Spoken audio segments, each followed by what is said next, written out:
There is a kind of strength that makes no noise. It does not announce itself. It does not demand recognition. It does not need an audience.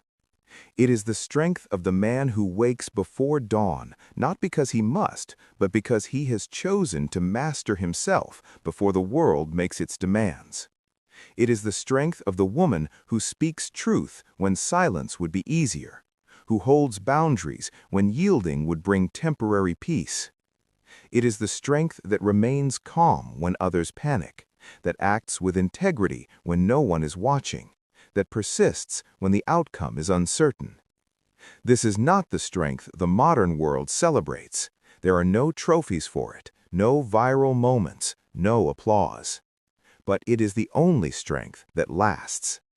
The ancient Stoics understood something we have forgotten, that character is not built in moments of triumph. It is built in the ordinary hours, in the small choices, in the daily habits that no one sees but everyone eventually experiences. Marcus Aurelius, Emperor of Rome, the most powerful man in the known world, wrote in his private journal, "Waste no more time arguing what a good person should be. Be one." Not someday, not when conditions are perfect, not when you feel ready. Now, in this moment, through what you do next. The Stoics did not speak of sudden transformation. They spoke of practice, of repetition, of habits so consistent they become character, of character so strong it becomes destiny. Epictetus, who began life as a slave and became one of history's greatest teachers, told his students, "No great thing is created suddenly, any more than a bunch of grapes or a fig. If you tell me that you desire a fig, I answer you that there must be time. Let it first blossom, then bear fruit, then ripen.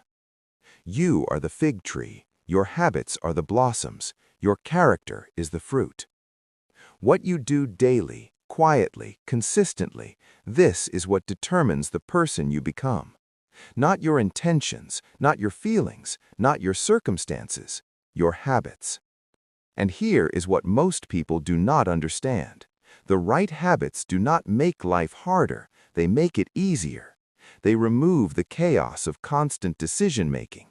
They create a framework where virtue becomes natural rather than forced. The man who has made morning reflection a habit does not struggle to find clarity. It is already there, waiting, cultivated. The woman who has made honesty a habit does not agonize over whether to tell the truth. The question does not arise. The habit answers. The Stoics were not philosophers who sat in comfort theorizing about life. They were practitioners. They governed empires. They endured slavery. They faced exile, betrayal, loss. They tested their principles against reality. And what they discovered through centuries of practice is that 5 habits, repeated with consistency, transform a person from someone who means well into someone who does well. These are not complicated habits. They require no special equipment, no elaborate rituals, no extraordinary circumstances. They simply require commitment, the decision to practice them daily, to fail at them and begin again, to treat each day as another opportunity to become who you say you want to be. Seneca wrote to his friend, "Each day acquire something that will fortify you against poverty, against death, indeed against other misfortunes as well, and after you have run over many thoughts, select one to be thoroughly digested that day." This is the Stoic way. Not grand declarations, not radical overhauls. Simply, today, practice this one thing. Tomorrow, practice it again, and again, and again. Until practice becomes habit. Until habit becomes character. Until character becomes your lived reality. What I am about to share with you are 5 habits that the Stoics practiced daily. Habits that Marcus Aurelius maintained while governing an empire, that Epictetus taught to students from every walk of life, that Seneca relied upon through exile and eventual execution. These habits made them better, stronger, wiser, more at peace. They will do the same for you, but only if you practice them. Let us begin. Habit 1. Begin each day with preparation. The first habit is this: prepare your mind before the world touches it.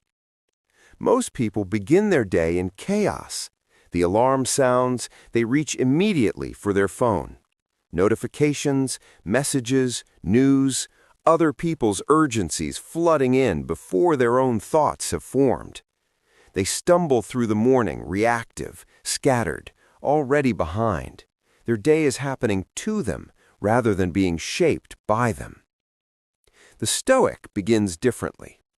Marcus Aurelius, despite the weight of empire on his shoulders, would spend the first moments of each day in reflection. Before audiences with senators, before military briefings, before the machinery of Rome demanded his attention, he would prepare his mind. He wrote, "When you wake up in the morning, tell yourself, the people I deal with today will be meddling, ungrateful, arrogant, dishonest, jealous, and surly. They are like this because they cannot tell good from evil." This was not pessimism. This was preparation. He was not hoping for a perfect day. He was preparing for a real one.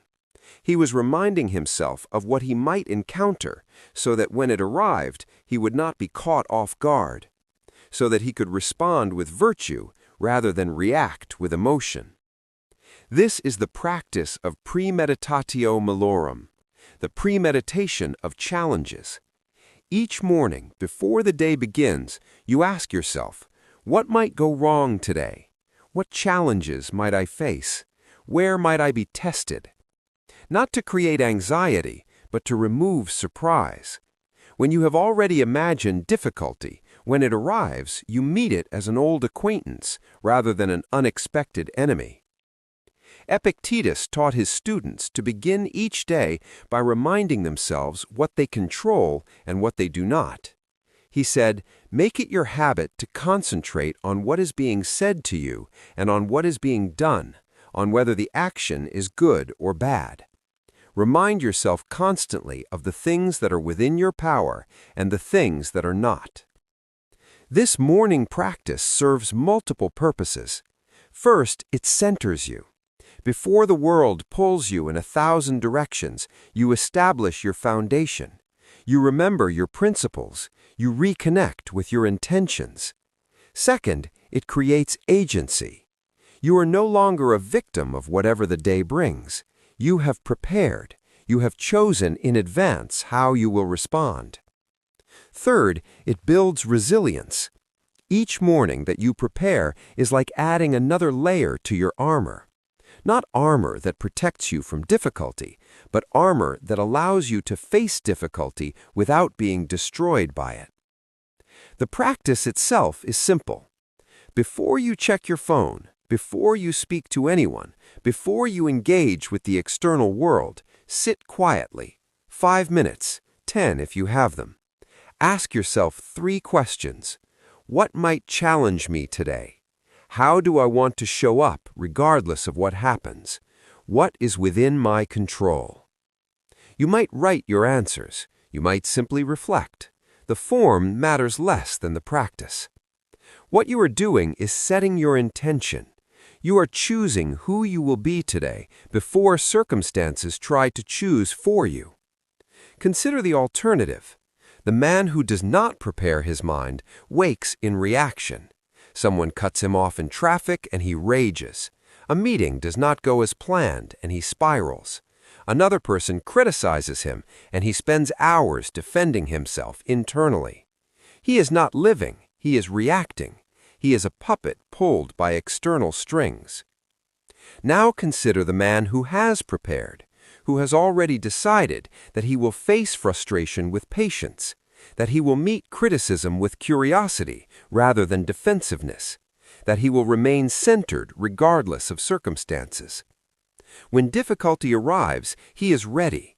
He does not need to decide in the heat of the moment how he will respond. He has already decided in the calm of the morning. This is not rigid control. This is intentional living. Seneca wrote, "Begin at once to live, and count each separate day as a separate life." Each morning is a new beginning, a fresh opportunity to practice, to be the person you are trying to become. Do not waste these mornings in chaos. Do not give the first moments of your day to other people's agendas. Claim them. Prepare your mind. Set your course. This is the first habit. Habit 2. Practice voluntary discomfort. The second habit is this: regularly choose difficulty. This seems counterintuitive. Why would anyone deliberately make life harder? Because comfort makes you fragile. Because ease makes you vulnerable. Because when you have known only favorable conditions, any adversity becomes catastrophic. The Stoics understood that resilience is not something you are born with.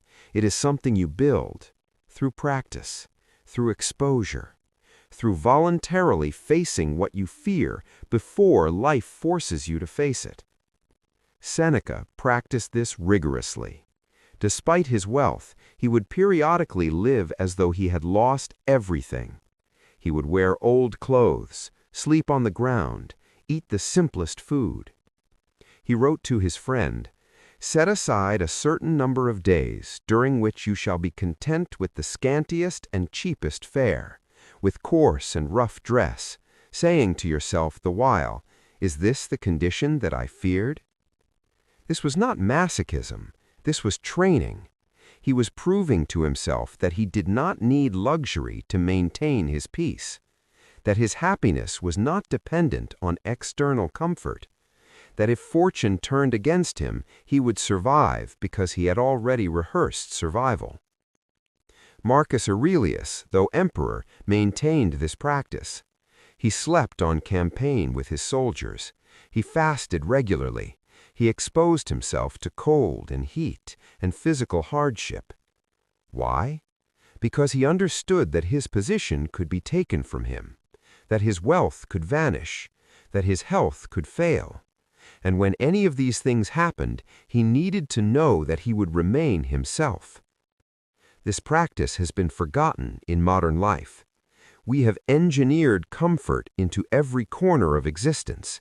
Temperature-controlled environments, food delivered to our door, entertainment instantly available, every slight discomfort immediately remedied. And we have become weak because of it.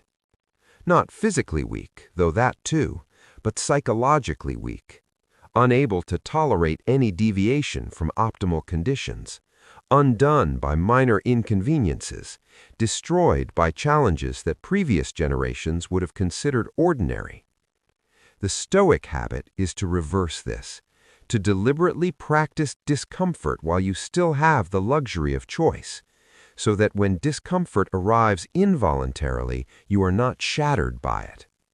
This takes many forms: physical discomfort, cold showers, early morning exercise, fasting for a day, sleeping on the floor occasionally, taking the stairs instead of the elevator, walking in the rain without hurrying to shelter. These practices teach your body that comfort is not required, that you are capable of more than your habits suggest. Social discomfort, having difficult conversations, setting boundaries even when it creates tension, saying no to requests that violate your principles, asking for what you need rather than hoping others will guess. These practices teach you that approval is not required for your peace, that you can withstand others' disappointment or disagreement without collapsing. Material discomfort, living below your means, giving away possessions, going without things you could easily afford, practicing as if you had lost your income.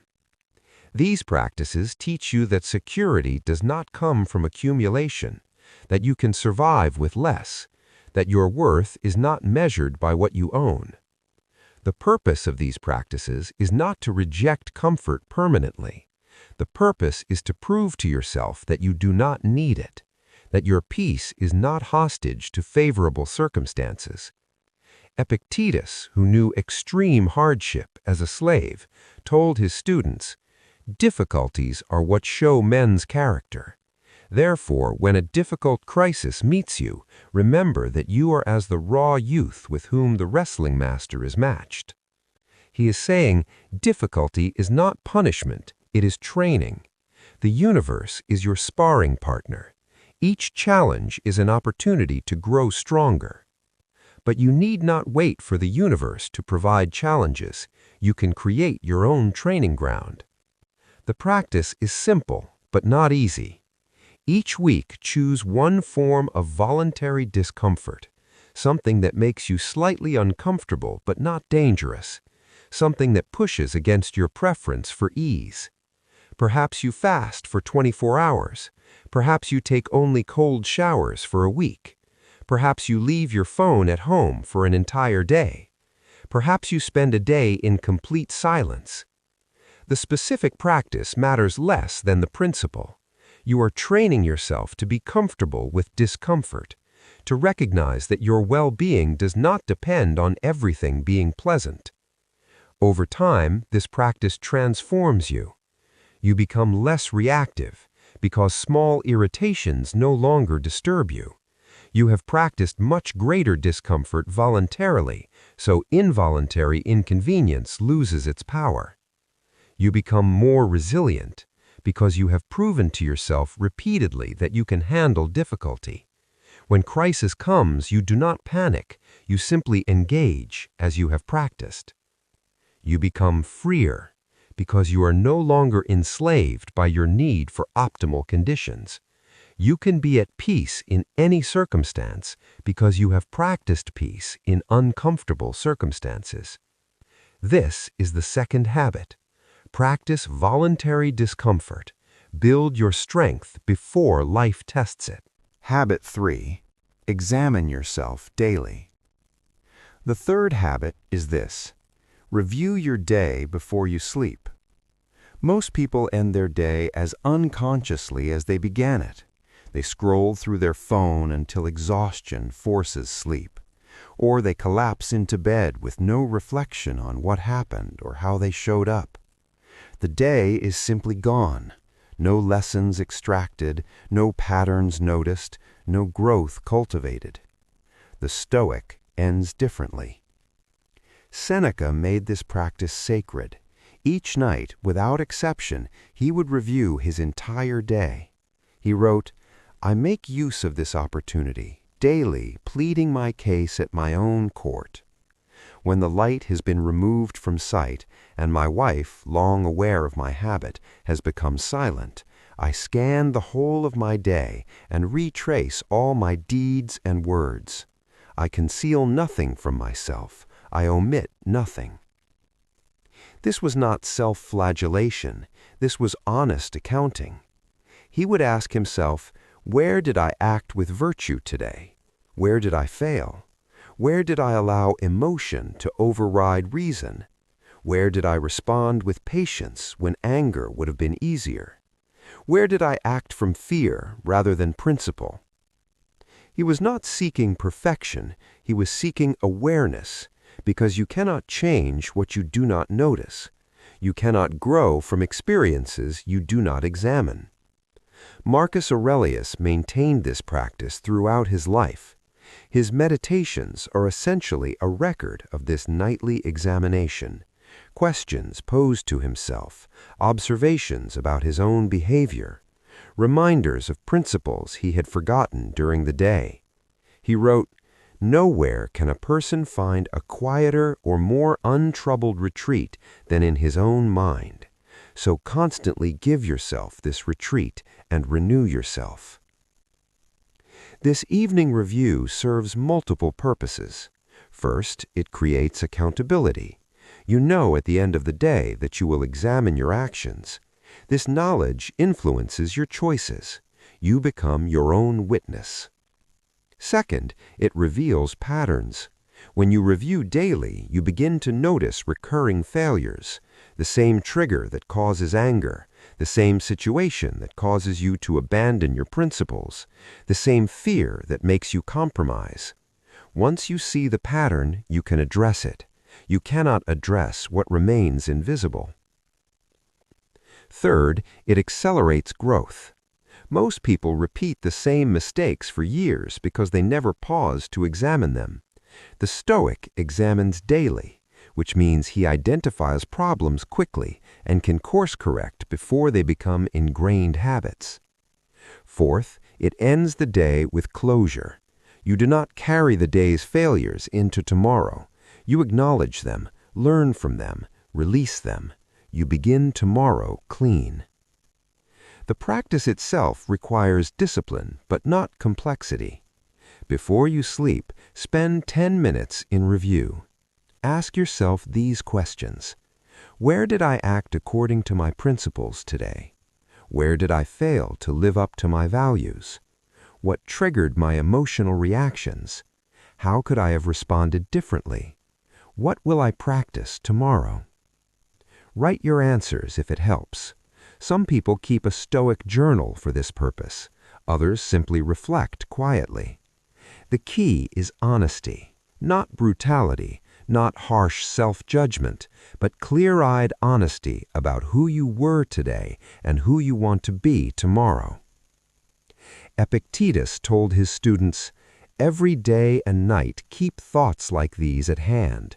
Write them, read them aloud, talk to yourself and others about them." He understood that growth requires repetition, that examining yourself once accomplishes little, but examining yourself daily, consistently, year after year, this creates transformation. Consider what happens without this practice. You drift through life unconsciously. You repeat the same patterns indefinitely. You tell yourself stories about why you behaved as you did, stories that excuse rather than examine. You become comfortable with mediocrity because you never confront it honestly. Now consider what happens with this practice.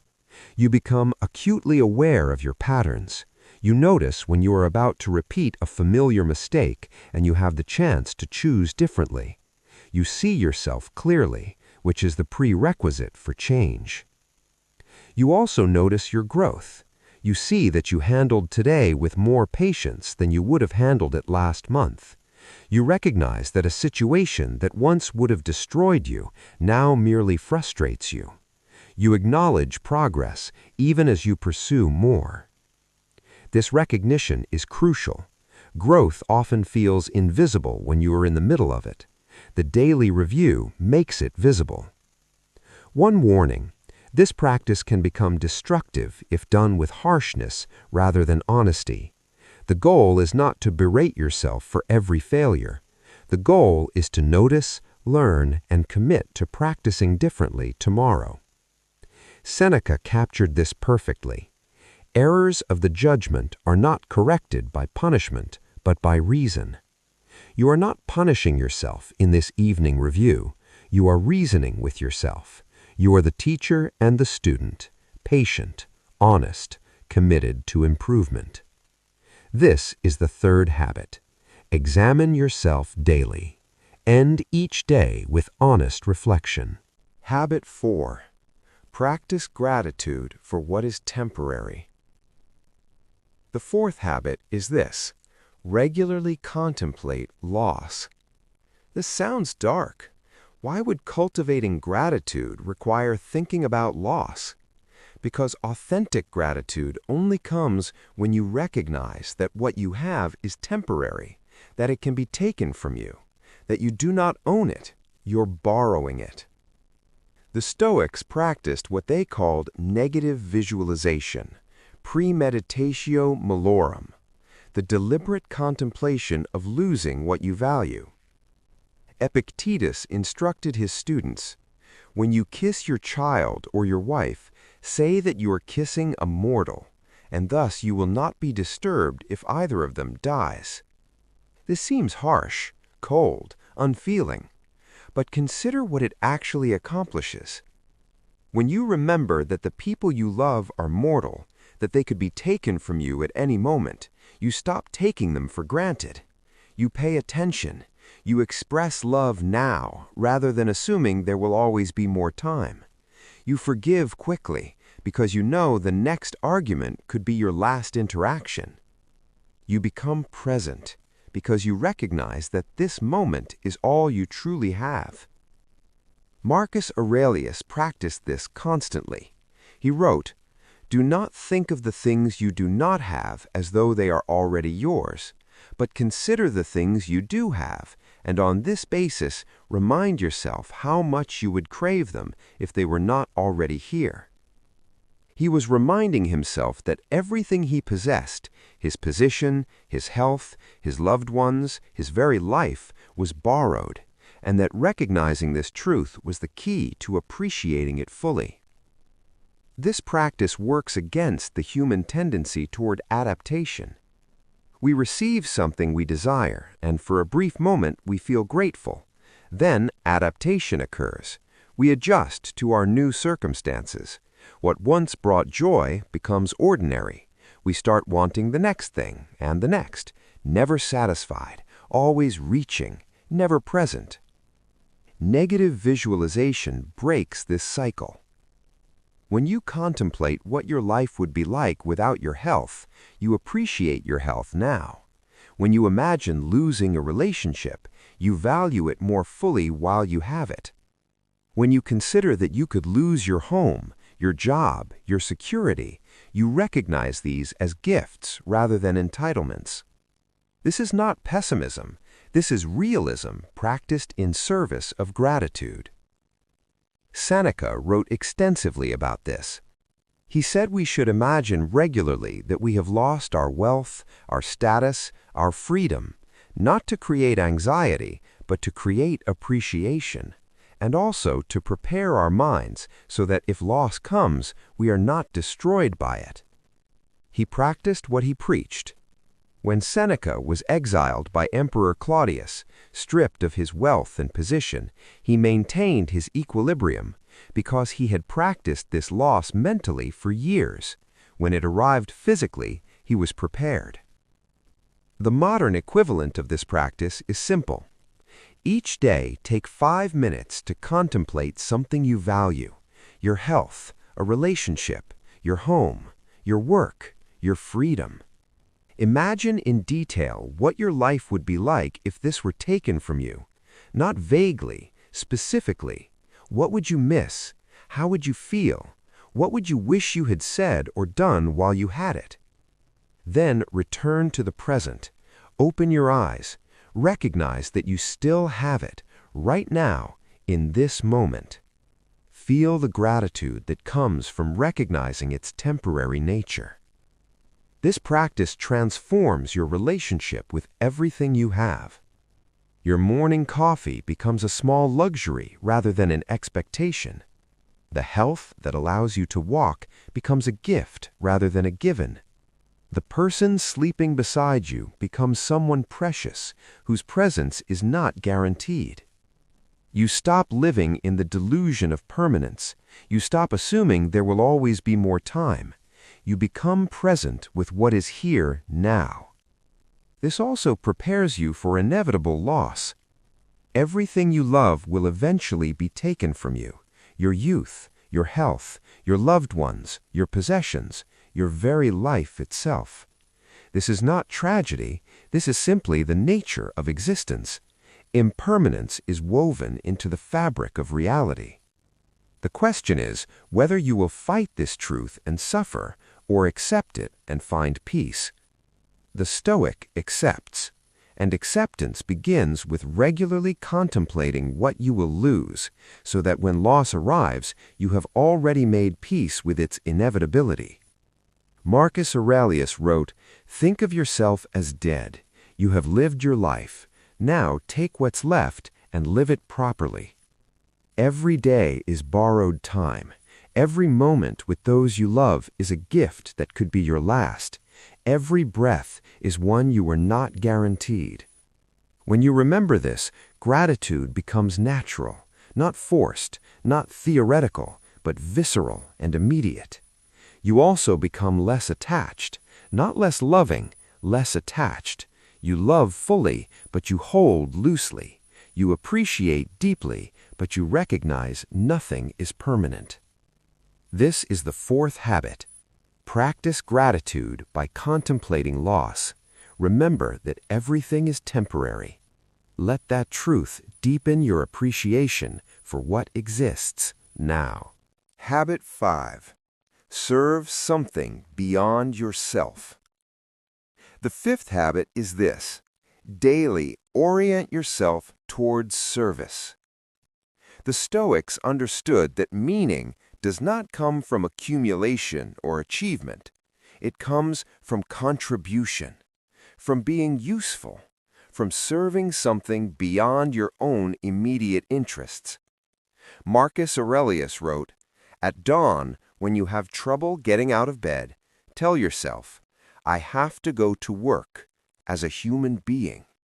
What do I have to complain of if I'm going to do what I was born for?"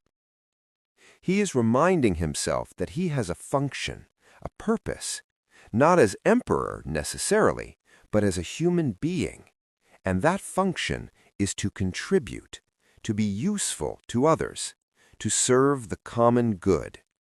This orientation toward service is not self-sacrifice. It is not martyrdom. It is recognition that we are social creatures, that we need community, that we find our deepest fulfillment not in what we get, but in what we give.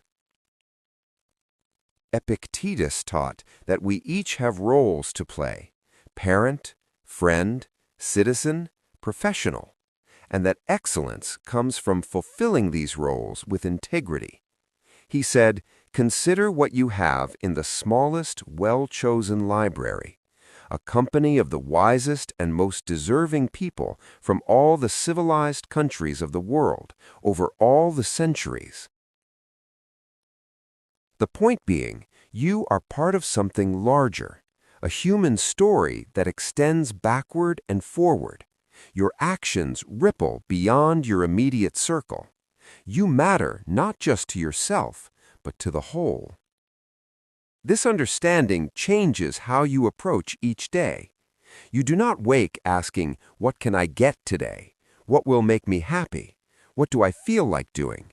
You wake asking, "What is mine to do today?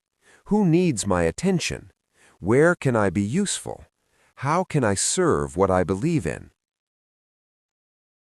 This shift in orientation accomplishes several things. First, it gives you purpose beyond yourself. When your focus is only on your own happiness, your own success, your own feelings, life becomes narrow and fragile. Any setback feels catastrophic because everything depends on you. But when your focus is on contribution, on being useful, you become part of something larger. Your value is not determined by your achievements, but by your effort to serve. Second, it reduces suffering. Much of our pain comes from self-obsession. We ruminate on our problems, our feelings, our disappointments. We become trapped in the prison of our own mind. Service breaks this cycle. When you are genuinely focused on helping someone else, you forget yourself, not in an unhealthy way, but in a liberating way. Your problems do not disappear, but they lose their power to dominate your attention. Third, it creates genuine satisfaction. The temporary high of getting what you want fades quickly, but the satisfaction of having been useful, of having contributed, of having served something meaningful, this lasts. Seneca wrote about this extensively. He said that the person who lives only for themselves is miserable even in prosperity, but the person who lives in service of something larger finds meaning even in hardship. The practice requires daily recommitment. Each morning, as part of your preparation, ask yourself, how can I be useful today? Who needs my attention? What service is mine to provide? This does not mean neglecting your own needs. You cannot serve from an empty vessel. but it means that after you have attended to your own foundation, you look outward. You consider how your unique skills, position, and resources can benefit others. This might be as simple as being fully present when someone speaks to you, as straightforward as doing your work with excellence rather than cutting corners, as immediate as helping someone who is struggling. Service does not require grand gestures. It requires showing up consistently with the intention to contribute. Throughout your day, notice opportunities to be useful. Someone needs help carrying something. Someone needs encouragement. Someone needs honesty. Someone needs you to listen. These are not interruptions to your real life. These are your real life. At the end of the day, during your evening review, ask yourself, where was I useful today? Where could I have served better? What will I do tomorrow to contribute? Marcus Aurelius, despite his immense power, saw himself fundamentally as a servant. He served Rome. He served justice. He served the common good. This orientation gave his life meaning beyond personal satisfaction. He wrote, "What is not good for the hive is not good for the bee." You are the bee. The world is the hive. Your well-being and the well-being of the whole are interconnected. When you serve others, you serve yourself. When you contribute to the common good, you create the conditions for your own flourishing. This is not illegalism. This is pragmatic wisdom tested over centuries. The person who lives only for themselves becomes isolated, bitter, constantly disappointed because the world will not arrange itself for their happiness. The person who lives in service becomes connected, purposeful, resilient, because their meaning does not depend on external outcomes, but on internal commitment. This is the fifth habit. Serve something beyond yourself. Orient daily toward contribution. The compound effect of daily practice. We have covered 5 habits. Prepare your mind each morning before the world touches it. Practice voluntary discomfort to build resilience. Examine yourself each evening with honest reflection. Contemplate loss to deepen gratitude. Orient yourself toward service beyond yourself. These are not complex. They require no special equipment, no elaborate preparation, no extraordinary circumstances. They simply require commitment, the decision to practice them daily. Here is what you must understand. These habits do not produce immediate dramatic results. You will not wake tomorrow transformed. You will not practice for a week and become a Stoic sage. This is slow work, quiet work, the kind of work that accumulates invisibly until one day you realize you are not the same person you were. The Stoics called this the compound effect of daily practice. Small improvements, repeated consistently, create profound transformation over time. Epictetus said, "If you want to improve, be content to be thought foolish and stupid." He meant, do not expect applause for this work. Do not expect others to notice. Do not expect immediate rewards. Simply practice, daily, regardless of how you feel, regardless of whether you see results. Trust the process that has created better humans for 2,000 years. Marcus Aurelius practiced these habits for decades, not because they made him feel good, not because they produced immediate benefits, but because they were the habits of the person he was committed to becoming. He wrote, "The impediment to action advances action. What stands in the way becomes the way." This applies to these habits. You will not always feel like practicing them. You will fail. You will forget. You will skip days. This is not failure. This is the path. The obstacle is the way. When you miss a day, you simply begin again the next day. No drama, no self-flagellation, just quiet recommitment. Seneca captured this perfectly. It is not that we have a short time to live, but that we waste a lot of it. These 5 habits are how you stop wasting your time, how you ensure that your days are building something rather than simply passing. Every morning you prepare your mind, you are investing in your character. Every time you choose discomfort voluntarily, you are building resilience for when discomfort comes involuntarily. Every evening you examine your day, you are accelerating your growth. Every moment you contemplate loss, you are deepening your gratitude and preparing for change. Every action you take in service of something beyond yourself, you are creating meaning. These investments compound. They add up. They transform you so gradually you hardly notice until one day you face a situation that would have destroyed the old you and you realize you are no longer that person. This is what the Stoics offer. Not a philosophy to study, but a practice to live. Not theories to debate, but habits to embody. The question is not whether these habits work. 2,000 years of practitioners have proven they do. The question is whether you will practice them, whether you will commit to the slow, quiet, unglamorous work of becoming better. Day after day, year after year, until these practices are no longer things you do, but expressions of who you are. Marcus Aurelius, at the end of his life, had built an empire, but his greatest achievement was not external, it was internal. He had built himself. Through daily practice, through consistent commitment to these habits.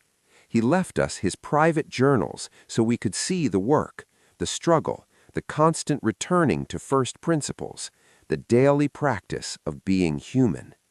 This is what he offers you. Not perfection, but practice. Not arrival, but continuous growth. You do not need to be extraordinary to practice these habits.